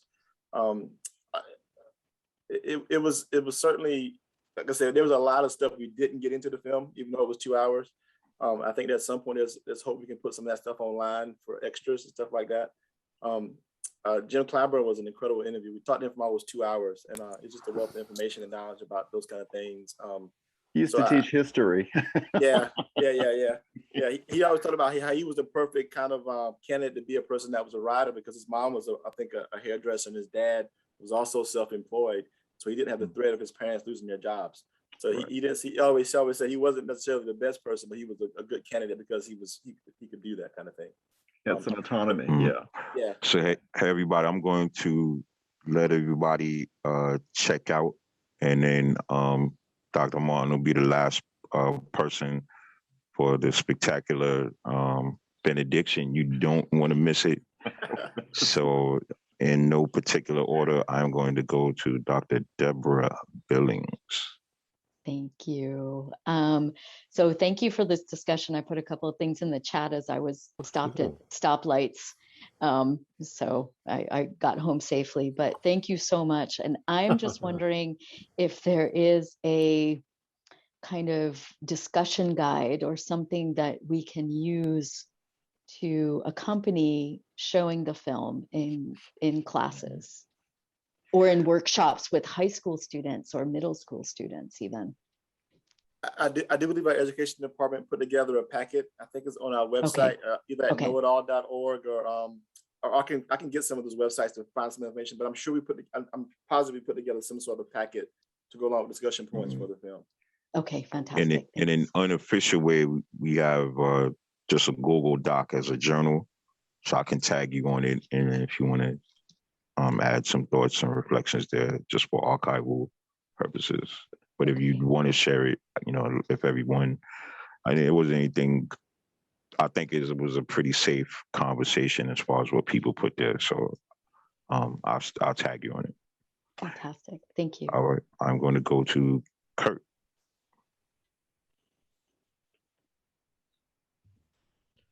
Hey, everybody. Final reflections, thoughts. I'm at you've caught me at a very rare loss for words, anybody who knows me. No, this discussion was wonderful. I felt like you guys did a great job at it, and it's already got me thinking about some of it in terms of practicalities, like, how much time do we spend with symbols or symbolic gestures versus things that address the root cause, which is a theme that we always try to get back to in the Progressive Network. But yeah, no, thank you so much for this conversation. I hope we do another one of these or make it a regular event. This was really nice. Absolutely. And Judy, just want to say hello, but if any reflective thoughts you'd like to share.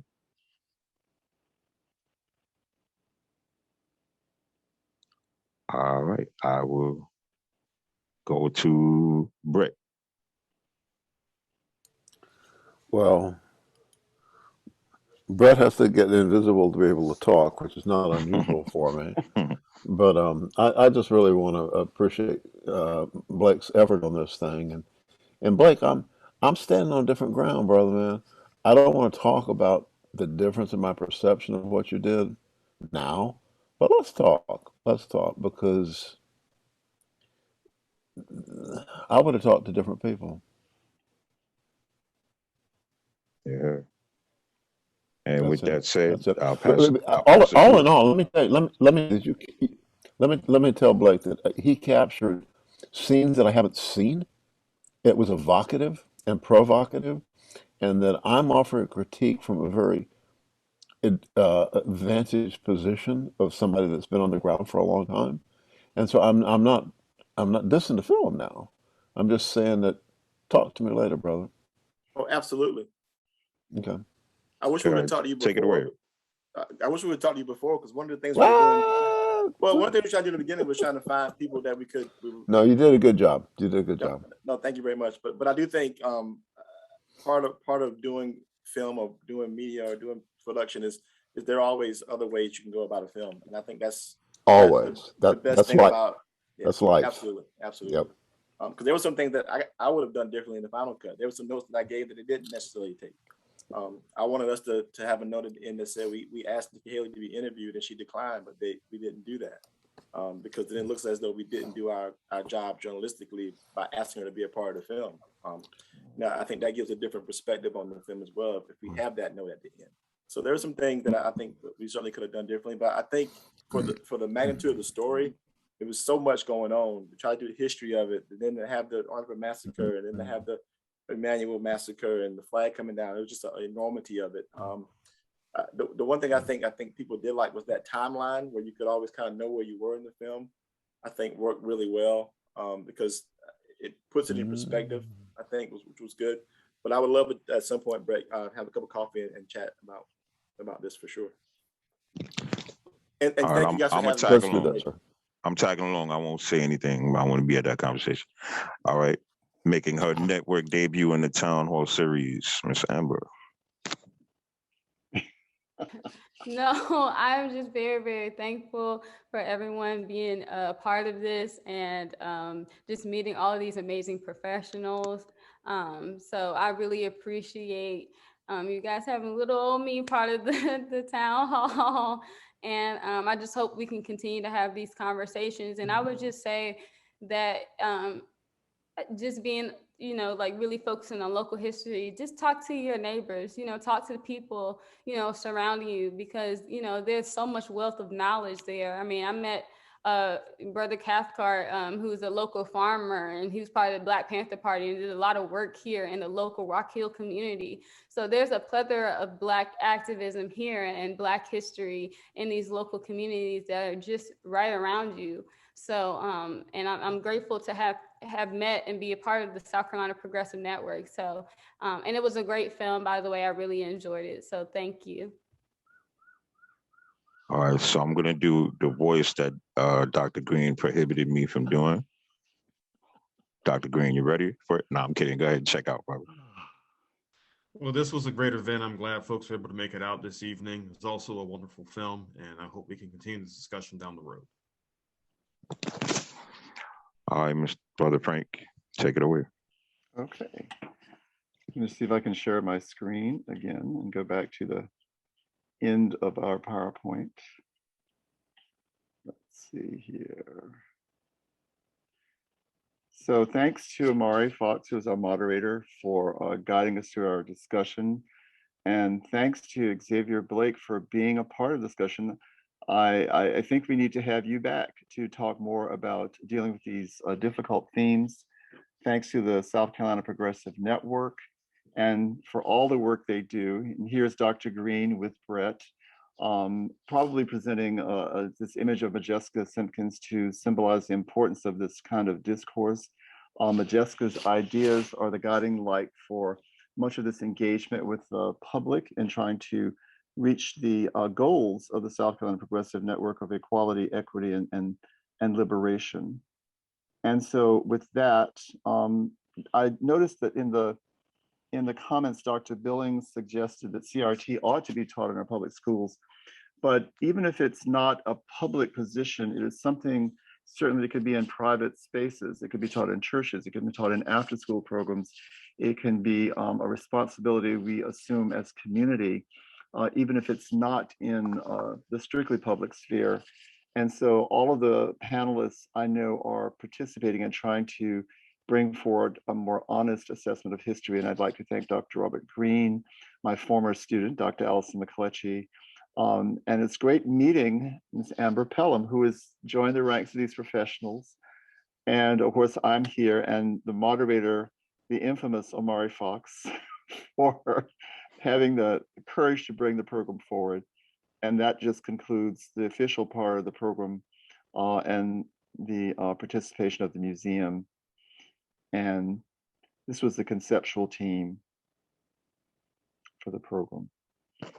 Thank you all, and good evening to everyone. I think that's going to end the recorded portion of the program.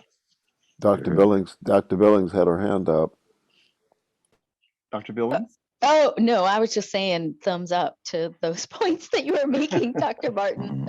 I agree. We've got to infuse and find spaces everywhere to teach this work. Absolutely. It's all of our responsibilities. All right, all right. Well, that And thank you, concludes it. Xavier, for that tool to help us do it. No, Yeah. no worries. I did a couple other things too. I'll share and you guys can have a look at. I did a profile of this artist from Charleston who did this exhibit called Promised Land, and he set it in the Aiken Red House down there. So it was kind of white picket fence talking about the American dream and how it juxtaposed in a place that held slaves. And so I'll share some of the stuff, and I would love to talk about it. Fantastic. Yeah. All right, all right. That does it for our evening. Everybody, I'll add the chat to that Google Doc.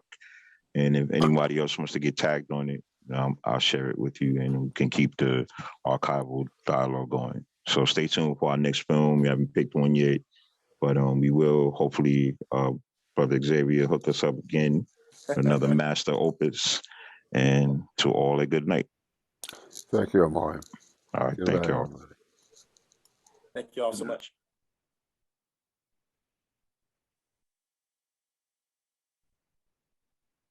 All right, Doc, now let me hit the... Just stop recording. Yeah. Who do I have